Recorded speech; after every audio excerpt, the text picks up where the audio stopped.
ईरानी वज़ीर ख़ारजा ने तंज़ किया कि अमरीका आबना हुर्मस में जहाज़ों की आमद और रफ्त के लिए चीन तक से भीख मांगने पर मजबूर हो गया। एक्स पर अपने पैगाम में अब्बास इराक़ची ने लिखा कि अमरीकी छतरी सुराखों से भरी निकली। अमरीका की छतरी हिफाजत के बजाय खित्ते के ममालिक के लिए मुसीबत का बाइस बन गई।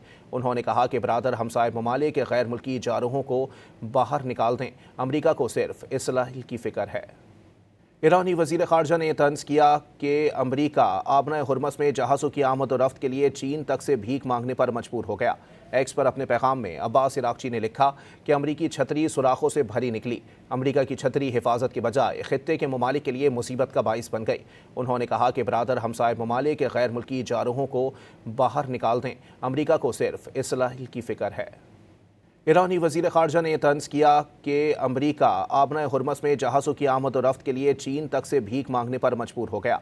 एक्स पर अपने पैगाम में अब्बास इराक़ची ने लिखा कि अमरीकी छतरी सुराखों से भरी निकली। अमरीका की छतरी हिफाजत के बजाय खित्ते के ममालिक के लिए मुसीबत का बाइस बन गई। उन्होंने कहा कि बरादर हमसाय ममालिक गैर मुल्की जारहों को बाहर निकाल दें, अमरीका को सिर्फ इसलाह की फ़िक्र है।